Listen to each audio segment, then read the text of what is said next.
Hello everyone, जय हिंद। आज इस वीडियो में हम बात करेंगे राज्यसभा के बारे में। ठीक है, बहुत ही इंपॉर्टेंट चैप्टर है और आपको बहुत ही बेहतरीन ढंग से समझ आएगा, इसकी गारंटी मेरी है। ठीक है, हमने इससे जस्ट पहले क्या पढ़ा था? संसद पढ़ा था। ठीक है, मैंने ये बताया था कि संसद के कितने अंग है? 3 अंग है, राज्यसभा, लोकसभा, राष्ट्रपति। अगर संसद के अंग अगर पूछे तो 3 है, राज्यसभा, लोकसभा, राष्ट्रपति। अगर संसद में कितने सदन है तो 2 सदन है, राज्यसभा, लोकसभा। तो अंग कितने हैं? 3 है, राज्यसभा, लोकसभा, राष्ट्रपति। अगर संसद के सदन पूछे तो 2 है, राज्यसभा, लोकसभा। क्लियर हुआ? आज हम स्पेशली देखेंगे राज्यसभा को। क्लियर हुआ? ठीक है, राज्यसभा को देखेंगे और आपके एग्जाम के दृष्टिकोण से जो महत्वपूर्ण है, जो इंपॉर्टेंट फैक्ट्स है, उसको हम लेते हुए चले जाएंगे। ठीक है, राज्यसभा की चर्चा भारतीय संविधान के किस अनुच्छेद में है? अनुच्छेद 80 में है। ये आपको ध्यान में रखना है। कभी कभी ये पूछा जाता है कि भैया जो राज्यसभा है संविधान के किस अनुच्छेद में इसकी चर्चा 80 में है, 81 में क्या है? लोकसभा है।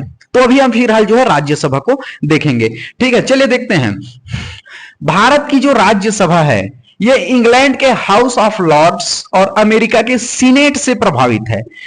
डायरेक्टली क्वेश्चन पूछा जा सकता है, जो भारत में आप राज्यसभा देखते हैं वो इंग्लैंड के, आपको ध्यान में रखना है, हाउस ऑफ लॉर्ड्स और अमेरिका के सीनेट से प्रभावित है। क्लियर हुआ? संसद के कितने अंग? 3 अंग, राज्यसभा, लोकसभा, राष्ट्रपति। संसद के कितने सदन? 2 सदन, राज्यसभा, लोकसभा। हम राज्यसभा को इस वीडियो में देख रहे हैं। राज्यसभा भारतीय संविधान के अनुच्छेद 80 में इसकी चर्चा है और जो राज्यसभा है इंग्लैंड के, आपको ध्यान में रखना है, हाउस ऑफ लॉर्ड्स और अमेरिका के सीनेट से प्रभावित है। क्लियर हुआ यहां तक? देखो, हमको एग्जाम के दृष्टिकोण से लेते हुए भी चले जाना है, क्योंकि डायरेक्टली ऐसे ही क्वेश्चन पूछे जाते हैं। राज्यसभा की चर्चा संविधान के किस अनुच्छेद में है इसकी चर्चा? तो राज्यसभा की जो चर्चा अनुच्छेद 80 में है। क्लियर? आगे बढ़ते हैं। राज्यसभा की प्रथम बैठक, भारत में जो राज्यसभा की प्रथम बैठक जो हुई थी वो आपको ध्यान में रखना है, 13 मई 1952 को की गई थी। ये आपको ध्यान में रखना है। भारत में जो राज्यसभा की प्रथम जो बैठक हुई थी, सबसे पहले बैठक जो हुई थी 13 मई 1952 को हुई थी। क्लियर हुआ? जो फैक्ट्स है इसको आपको लिखते हुए चले जाना है। और खैर, मैं जो बता रहा हूं आप ध्यान से सुन रहे हैं तो इजिली आपको याद होते चला जाएगा। ठीक है, क्लियर हुआ? चलिए आगे बढ़ते हैं।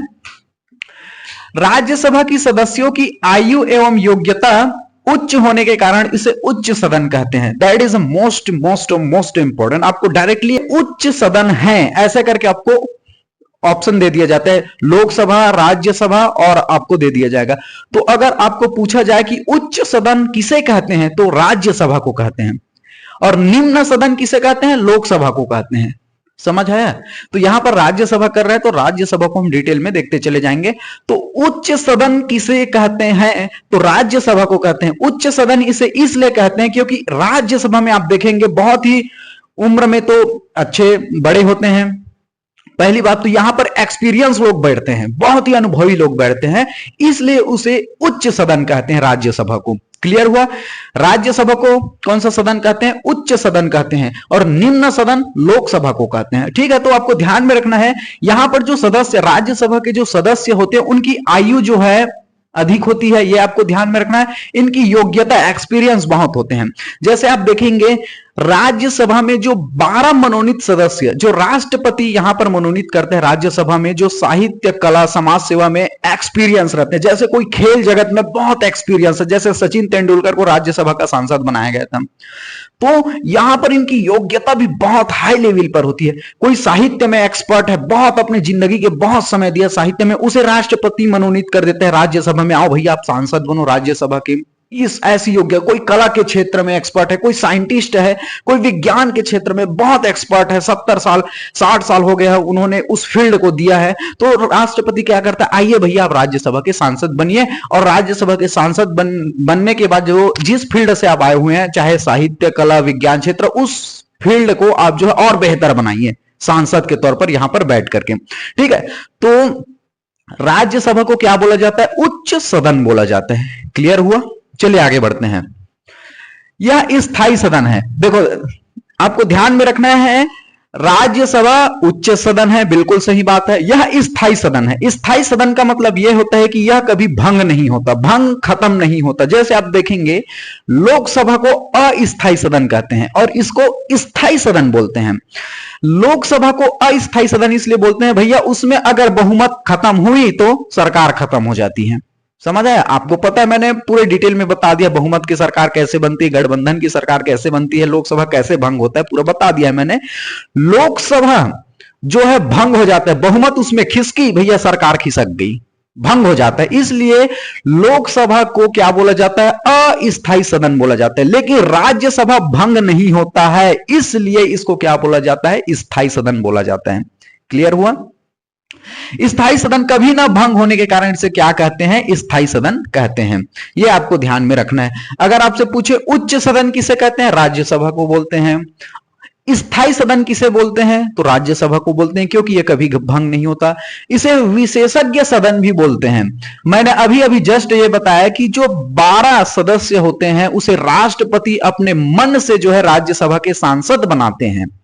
राज्यसभा के क्या बनाते हैं? सांसद बनाते हैं, जो साहित्य, कला, विज्ञान के क्षेत्र में बहुत विशेष अनुभव रखता हो। इसलिए इसे क्या बोलता है? विशेषज्ञों का सदन भी बोला जाता है। तो आपको राज्यसभा से क्या क्या बातें याद रखनी है भैया? इसको तो सबसे पहले उच्च सदन बोलते हैं। ये स्थायी सदन है क्योंकि ये भंग नहीं होता है। ये जो है विशेषज्ञों का सदन है राज्यसभा। क्लियर हुआ? ये आर्टिकल जो है 80 में इसकी चर्चा है। क्लियर हुआ यहां तक? अब आगे बढ़ते हैं। वर्तमान में कुल सदस्य राज्यसभा में, जो वर्तमान में कुल कितने सदस्य सीटें हैं? 245 है। आपको ध्यान में रखना। देखो भविष्य में इनकी संख्या बढ़ाई जा सकती है। लोकसभा की भी सीटें बढ़ेगी भविष्य में, राज्यसभा की भी सीटें बढ़ेगी, लेकिन वर्तमान में अभी जो है उसको तो हमें पढ़ना पड़ेगा, है नहीं? तो वर्तमान में 245 सीट है, जिसमें से इनमें से 12 को, जो 12 सदस्य है उसे क्या करता है? राष्ट्रपति अपने मन से राज्यसभा का सांसद बना देता है। अब बच गए 245 में 12 माइनस कीजिए, इसमें क्या होता है? निर्वाचन होता है। यानी कि इसका जो निर्वाचन होता है अप्रत्यक्ष रूप से होता है। आगे मैं जस्ट अभी बताऊंगा। तो उस राज्यसभा में कुल कितने, वर्तमान में कुल कितने सीट है? 245 सीटें। भविष्य में इनकी सीटें बढ़ेंगी, लोकसभा की भी सीटें भविष्य में बढ़ेंगी। जब भविष्य में बढ़ेगी तब भविष्य में उनकी चर्चा करेंगे। अभी तो बढ़ा नहीं है, इसलिए वर्तमान पर रहते हैं। ठीक है? अब ध्यान से यह समझना है हमें, आपको बता दूं, हर स्टेट में राज्यसभा की अपनी अलग अलग सीटें हैं। ये तो हमने बताया कि भारत में टोटल अभी 245 सीटें हैं, लेकिन हर स्टेट में अलग अलग रहती है। जैसे कि आप देखेंगे छत्तीसगढ़ में राज्यसभा की 5 सीटें हैं। ठीक है? उत्तर प्रदेश में अलग सीटें हैं, राजस्थान में अलग है, मध्य प्रदेश में अलग है, बिहार में अलग है, उत्तर प्रदेश में अलग है। ठीक है? तो आपको यह ध्यान रखना है। लेकिन ओवरऑल अगर पूरे की बात करें तो भारत में 245 सीटें हैं। क्लियर हुआ राज्यसभा में? चलिए अगला देखते हैं। अप्रत्यक्ष रूप से देखो, अप्रत्यक्ष किसे बोलते हैं भैया? अगर जनता डायरेक्टली भाग लेती उसे प्रत्यक्ष करते हैं। प्रत्यक्ष, इसका चुनाव कैसे होता है? अप्रत्यक्ष चुनाव होता है। लोकसभा का चुनाव देखते हैं। लोकसभा की बात कर रहा हूं मैं, सांसद बनते हैं उससे। ठीक है? आपके क्षेत्र में भी सांसद होंगे, अपने अपने क्षेत्र के सांसद होंगे। लोकसभा का आपने जो है चुनाव डाला है तो वो डायरेक्टली, यानी कि प्रत्यक्ष चुनाव, क्योंकि जनता उसमें डायरेक्टली भाग लेती है, इसलिए उसे प्रत्यक्ष चुनाव बोलते हैं। राज्यसभा का जो चुनाव होती है अप्रत्यक्ष होती है, क्योंकि जनता इसमें डायरेक्टली भाग नहीं लेती है। आपने अभी तक राज्यसभा सांसद की आपने चुनाव में जो है वोट डाला है, राज्यसभा की बात करो, लोकसभा में तो आपने डाला है। ठीक है? तो लोकसभा में जब आप जनता डायरेक्टली जाकर वोट डालती है उसे प्रत्यक्ष चुनाव बोलते हैं। क्लियर हुआ? अगर जनता डायरेक्टली भाग नहीं लेती तो उसे अप्रत्यक्ष चुनाव कहते हैं। तो राज्यसभा के जो सांसद का जो चुनाव होता है भैया वो क्या होता है? अप्रत्यक्ष रूप से होता है। और इसमें कौन भाग लेता है? उस राज्य के क्या होते हैं? सभी एमएलए भाग लेते हैं। देखो आपने विधानसभा में वोट डाला है, ठीक है? लोकसभा का भी चुनाव आपने डायरेक्टली जनता जाकर जो है वोट डालती है। आपके क्षेत्र में विधायक खड़े होते हैं, उसमें डायरेक्टली आप जो क्या करते हैं? वोट डालते हैं।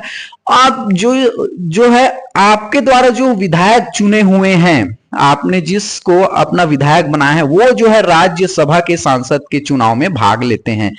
देखो डायरेक्टली कब होगा प्रत्यक्ष चुनाव? जब हम डायरेक्टली, जैसे विधायक है डायरेक्टली उसमें वोट डालते हैं, उसे जिताते हैं। ठीक है? लोकसभा का चुनाव होता है डायरेक्टली हम जाते हैं जो है अपना वोट डालते हैं।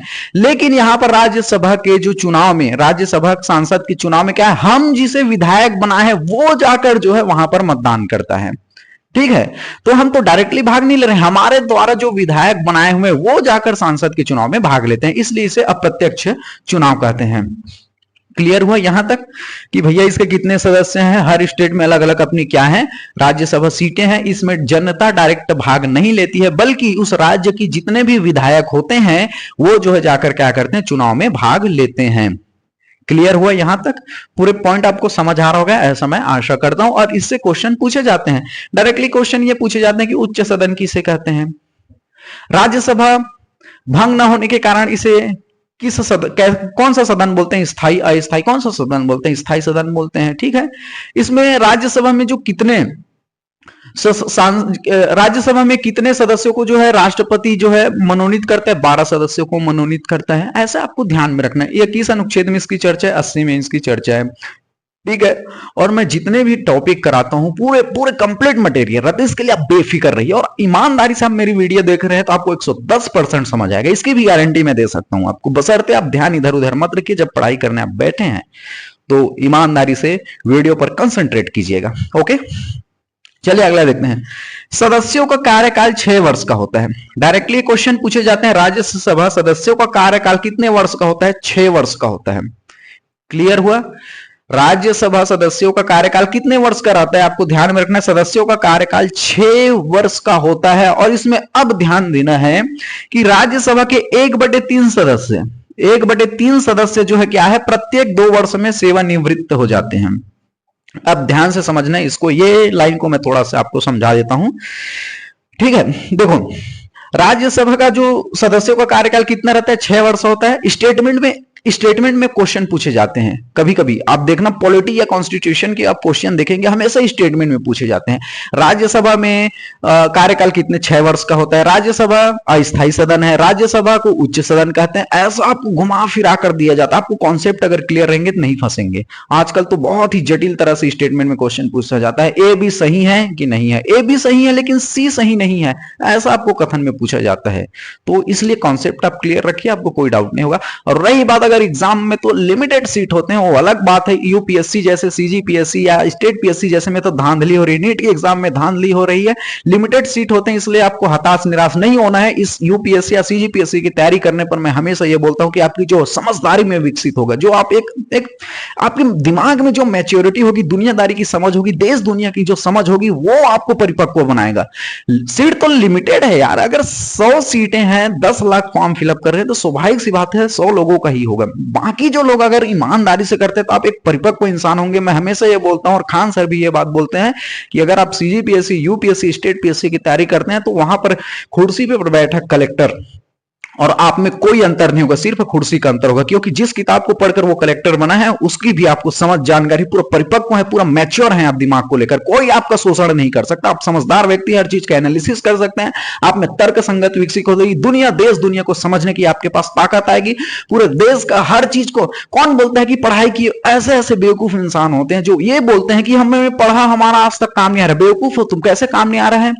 ठीक है, कहीं पर आपको जोड़ना हो तो आप जो है दुनिया से पूछते जाएंगे, भैया 100 रुपए और 150 रुपए कितने हुए, आप पूछते जाते हैं, आप में सक्षमता, आप पढ़ा है तो आपको कैलकुलेट कर लेते हैं। आप कहीं पर मजदूरी गए, 7 दिन मजदूरी की, आप कैलकुलेट खुद करके निकाल लेते हैं। आप मोबाइल से किसी को डायल करेंगे तो आप खुद कर सकते हैं। ठीक है, किसी को कहीं पर पता पूछना है, कहीं पर एड्रेस लिखा हुआ है, आप कहीं भी देश दुनिया से गूगल के थ्रू आ जा सकते हैं। आपने पढ़ा है तब तो उस चीजों को जानते हैं आप। ठीक है, आप जो है प्रधानमंत्री, राष्ट्रपति, आप जो है स्पेशली आप जैसे बायोलॉजी में डाइजेशन सिस्टम के बारे में पढ़े, आंख के बारे में पढ़े हैं, अपने जो ब्रेन्स के बारे में पढ़े हैं वो तो आपको काम आ रहे हैं, प्रजनन के बारे में पढ़े, केमिस्ट्री में आपने बहुत अच्छी अच्छी चीजें पढ़ी है, केमिस्ट्री में पढ़े, फिजिक्स में पढ़े, बायोलॉजी में, मैथ्स को आपको कैसे काम नहीं आता, कौन बोल देता है काम नहीं आता करके।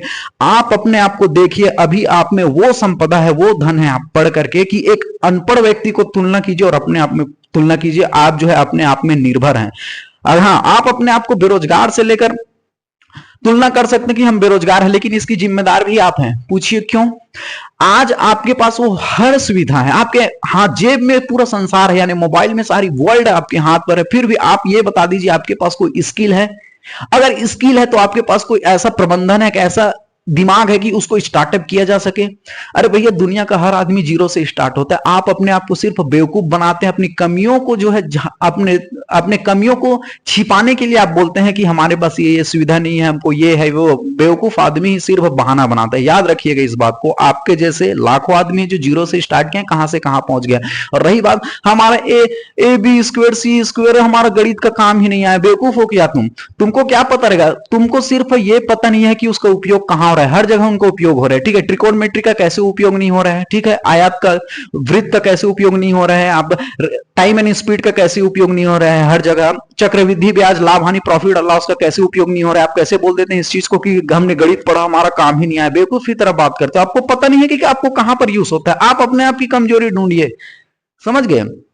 पता चलता है कि पढ़ाई की हम जो है यूज ही नहीं हुआ। बेवकूफ की तरह बात करते हो, ठीक है। आप जाइए कि आप जैसे बायोलॉजी में आप पढ़ेंगे ब्रेन के बारे में, आपको पता नहीं है, लेकिन डॉक्टर उसी चीज को पढ़कर ब्रेन का इलाज कर रहा है। आंख के बारे में आपको पता नहीं है, हमने रेटिना कार्निया पढ़ा, हमारा काम ही नहीं है। आपको थोड़ी ना पता है।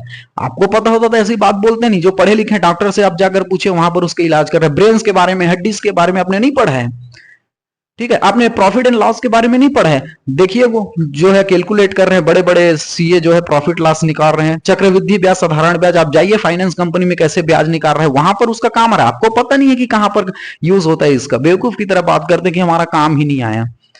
ट्रिकोनोमेट्री का देखिए, बड़े बड़े घर बनाते हैं, वृत्त बनाते हैं, सड़क बनाते हैं, टाइम एंड स्पीड कैसे निकालते हैं, दूरी कैसे निकालते हैं, किलोमीटर मीटर फीट का कैसे यूज हो रहा है। हम बोलेंगे कि हम गणित में पढ़ा, हमारा काम नहीं आता। बेवकूफ, आप सड़क देखिए, किलोमीटर कैसे आपको माप में सुविधा प्रदान कर रहा है। टाइम स्पीड में आप देखिए, कोई कार चला रहे हैं, प्रति घंटे इतनी स्पीड से यहां पहुंच जाएगा। बड़े बड़े साइंटिस्ट, बड़े बड़े इंजीनियर इसी तौर पर आंकड़ा लगा देते हैं कि 1 घंटे में कहां, कौन स्पीड पर कहां तक कौन व्यक्ति पहुंचेगा। आपको पता नहीं है बाबू, आपको पता नहीं है, दुनिया को पता है। इसलिए आप अपने आप को बेवकूफ मत बनाइए, याद रखिए इस बात को, ठीक है। लिमिटेड सीट है, नो डजंट मैटर, लेकिन अपने आप में परिपक्व रहिए, देश दुनिया की समझदारी रखिए, अपने आप में मैच्योर रखिए। कोई आपका जो है शोषण नहीं कर सकता, ठीक है। ये इंपॉर्टेंट बात बताना आपको जरूरी है, वरना अधिकांश युवा तो हमारा तो काम ही नहीं आता। एजुकेशन जरूरी है जिंदगी में, याद रखिएगा। नौकरी अपनी जगह है, नौकरी तो कहां, गवर्नमेंट इतने धांधली करती है। आप इस चीजों को पढ़ेंगे, यूपीएससी, स्टेट पीएससी, आपको समझ आएगा कि भैया कौन से नेता को किस तरह से पार्टी बनती है, किस तरह से गठबंधन होता है, ये नेता कैसे झुकते हैं, कहां पर घोटाला करता है, राष्ट्रपति का क्या काम है, उपराष्ट्रपति का क्या काम है, सांसद का क्या काम है, राज्यसभा का क्या काम है, एक सरपंच कैसे धांधली करती, कैसे उसे पद से हटाते, कैसे अविश्वास प्रस्ताव लगाते। पढ़ोगे तब तो जानोगे, रट के निकल के हमारा काम ही नहीं आया, अविश्वास प्रस्ताव प्रेसिडेंट का, देश उसी संविधान के बदौलत चलती है। कम से कम संविधान को तो जानो, अपने आप में मैच्योर तो रहो ये सब चीजों को लेकर के, ठीक है। चलिए आगे बढ़ते हैं। इस तरह से बेवकूफी वाली बात मत बोलिएगा कि हमने पढ़ा, हमारा जिंदगी में काम ही नहीं आया करके। चलिए आगे बढ़ते हैं। तो राज्यसभा के जो आपको ध्यान में रखना है, ठीक है। हम जो है बाबू सटीक बात बताते हैं आपको, जो एक्चुअल बातें हैं, जो सटीक बातें हैं, जो सही बातें, भले आपको कड़वा लग सकता है लेकिन हम सही बात बोलते हैं, ठीक है। याद रखिए इस बात को। राज्यसभा के 1/3 सदस्य है बाबू। देखो, राज्यसभा के 1/3 सदस्य हैं, प्रत्येक 2 वर्ष में सेवानिवृत्त हो जाते हैं। अब ध्यान से समझिए, यहां पास देखो, राज्यसभा में 1/3 सदस्य, 1/3 सदस्य जो है 2 साल में क्या हो जाते हैं, सेवानिवृत्त, खाली हो जाते हैं, ठीक है। उसकी जगह फिर आता है, नया आ जाता है 1/3 सदस्य। अब उतने में फिर 1/3 सदस्य पुराने हो जाते हैं, उसकी जगह फिर आता है, फिर यहां पर भर जाता है। उसके बाद फिर से 2 साल में 1/3 सदस्य खाली हो जाते हैं, उसकी जगह फिर नया आता है। अब उसके बाद फिर ये इसका 2 साल पूरा हो जाता है, इसकी जगह फिर नया आता है। उतने में फिर ये 1/3 सदस्य खाली हो जाते हैं, इसकी जगह फिर नया आता है। उसके जगह फिर यहां पर 1/3 सदस्य खाली होते हैं, फिर नया आता है। फिर उसके बाद यहां पर देखो, ऐसे ये क्रम चलते रहता है, खाली होता है फिर भर जाता है, खाली होता है फिर भर जाता है। इसलिए ये कभी भंग नहीं होता है, समझ है। यहां पर मैं थोड़ा डायग्राम के थ्रू बता रहा हूं, अगर समझ नहीं आया तो। ये मान के चलो एक राज्यसभा है, ये यहां पर 1/3 सदस्य मान के चलो 2 वर्ष में सेवानिवृत्त हो गए, यहां पर नया आ गया, ठीक है। उतने में इसका टाइम समाप्त हो गया। 1/3 सदस्य जो है क्या हो गए, 2 वर्ष में सेवानिवृत्त, इसके जगह फिर नया आ गया। उतने में ये नया है, इतने में इसका समय समाप्त हो गया। 1/3 सदस्य 2 वर्ष में सेवानिवृत्त हो गए, अब ये फिर नया हो गया। उतने में ये इसका 2 साल जो है क्या हो गया, खत्म हो गया, इसकी जगह फिर नया आएगा, ठीक है, उतने में इसका जो 2 साल समाप्त हो जाएगा, फिर इसकी जगह नया आएगा, ऐसे ये बढ़ते रहता है, इसलिए ये कभी भंग नहीं होता है, इसलिए इसको जो है स्थायी सदन बोलते हैं। क्लियर हुआ?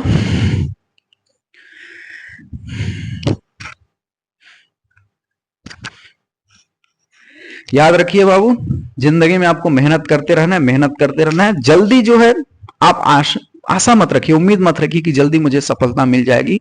आप ईमानदारी से काम कीजिए, बस ईमानदारी से काम कीजिए। सफलता का कोई शॉर्टकट तरीका नहीं है, आप इजिली आ जाएंगे, हो जाएंगे बोलेंगे तो ये आप गलत फहमी है।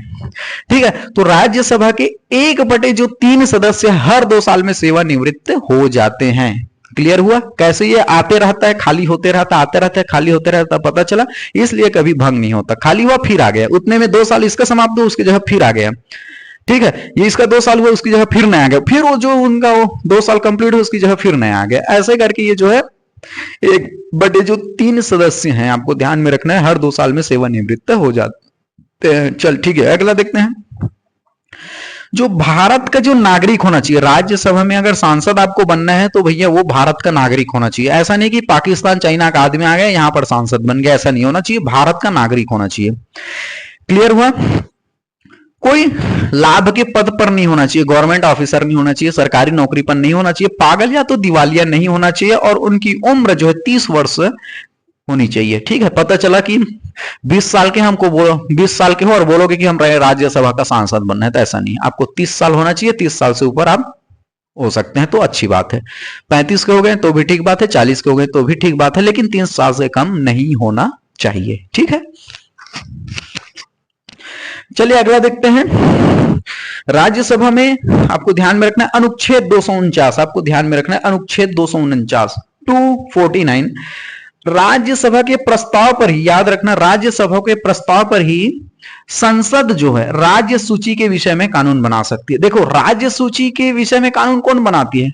राज्य सरकार बनाती है, स्वाभाविक सी बात है। अगर राज्य सूची के विषय में अगर संसद को कानून बनाना है तो याद रखिए इसकी शुरुआत जो है केवल राज्यसभा से शुरुआत होगा। समझ है? राज्य सूची में अगर कानून बनाना है संसद को तो सबसे पहले प्रस्ताव कहां आएगा? राज्यसभा में आएगा, ना कि लोकसभा में आएगा। क्लियर हुआ? अगर राज्य सूची में आपको भैया जो है कानून बनाना है तो ऐसा नहीं होगा कि लोकसभा पहले शुरुआत कर दे, नहीं, लोकसभा का कोई रोल नहीं है। अगर राज्य सूची में जो है संसद अगर कानून बनाएगी तो राज्यसभा से ही शुरू होगी। यह आर्टिकल किसमें? 249 में इसकी बात बोली गई है।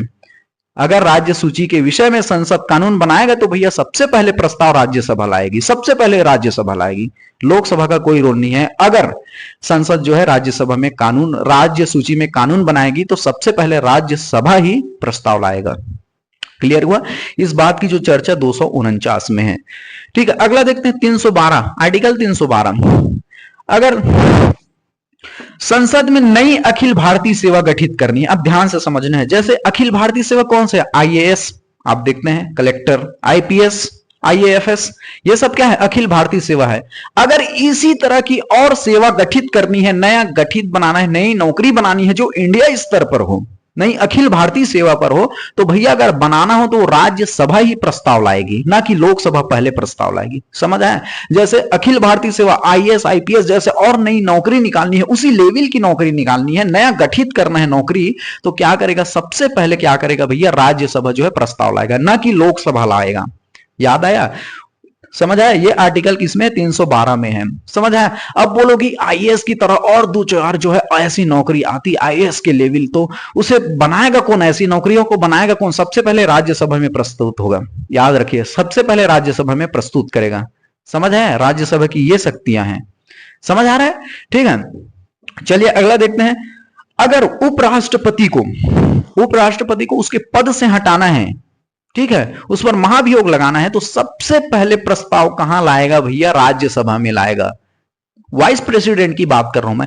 देखो, जैसे मैंने बताया था राष्ट्रपति बोल रहा हूं, ठीक है, राष्ट्रपति को उसके पद से हटाना है तो हम कहीं से भी शुरुआत कर सकते थे, चाहे लोकसभा से भी कर सकते थे या राज्यसभा से कर सकते थे। राष्ट्रपति की बात कर रहा हूं, ठीक है। लेकिन उपराष्ट्रपति को उसके पद से हटाना है तो केवल केवल भैया राज्यसभा से शुरुआत करनी पड़ेगी। पारित तो दोनों से, लेकिन शुरुआत कहां से करना पड़ेगा? राज्यसभा से आपको शुरुआत करना पड़ेगा। क्लियर हुआ? और अगला देखते हैं, कुछ एक दो पॉइंट और बच गए राज्यसभा से रिलेटेड, चलिए ध्यान से समझना है। धन विधेयक के मामले में आपको ध्यान में रखना है, धन विधेयक के मामले में आपको ध्यान में रखना है, राज्यसभा धन विधेयक को केवल 14 दिन ही अपने पास रख सकती है। डायरेक्टली क्वेश्चन स्टेटमेंट में पूछे जाते हैं कि भैया धन विधेयक को राज्यसभा कितने दिनों तक रोक सकती है? तो 14 दिन तक रोक सकती है। 14 दिन के बाद 15वें दिन ऑलरेडी वो लोकसभा में पहुंच जाएगा। समझ आ गया? ध्यान से। तो धन विधेयक को राज्यसभा कितने दिन तक रोक सकती है? ओनली 14 दिन, 14 डेज तक रोक सकती है। याद रखिए, डायरेक्टली क्वेश्चन पूछे जा सकते हैं कि धन विधेयक के मामले में राज्यसभा कितने दिन तक धन विधेयक को रोक सकती है? तो 14 दिन, इससे ज्यादा नहीं, ठीक है। 15वें दिन ये ऑलरेडी लोकसभा में पहुंच जाएगा। क्लियर हुआ? तो यह आपको ध्यान में रखना है। और आपको ध्यान में रखना है, अगला पॉइंट हम देखते हैं, संविधान संशोधन के मामले में जो राज्यसभा की शक्ति है वो लोकसभा के बराबर होती है। जितना संविधान अगर संशोधन करना है तो जितना पावर या जितनी शक्ति लोकसभा को है संविधान संशोधन के मामले में, उतनी शक्ति राज्यसभा को भी है। क्लियर हुआ? तो आपको ध्यान में रखना है, धन विधेयक को राज्यसभा 14 दिन रोक सकती है। क्लियर हुआ? और आपको एक महत्वपूर्ण बात याद रखना कि संविधान संशोधन के मामले में राज्यसभा को ही उतनी शक्ति है जितनी लोकसभा को शक्ति है, ठीक है। और सबसे ज्यादा शक्ति किसके पास है? देखा जाए तो लोकसभा के पास है, क्योंकि लोकसभा में आप देखेंगे कि जितने भी सांसद बैठते हैं बाबू, उसे जनता ने चुनकर बनाया हुआ है। तो जनता का जनप्रतिनिधि है, जनता का नेतृत्व करता है। और आप देखेंगे लोकसभा से बहुमत दल के नेता को आप प्रधानमंत्री बनता है और सारी पावर प्राइम मिनिस्टर के पास होता है। तो कहीं ना कहीं लोकसभा बहुत ही पावरफुल रहता है। लेकिन आपको ध्यान रखना है, संविधान संशोधन के मामले में लोकसभा को के बराबर शक्ति किसको प्राप्त है? राज्यसभा को भी शक्ति प्राप्त है, ठीक है। तो आपने देखा राज्यसभा से रिलेटेड सारी जो इंपॉर्टेंट फैक्ट्स हो सकते थे मैंने पूरे कंप्लीट करा दिए। आई होप आपको बहुत बेहतरीन ढंग से समझ आ गया होगा, ऐसा मैं आशा करता हूं। चलिए, थैंक यू वेरी मच। जय हिंद।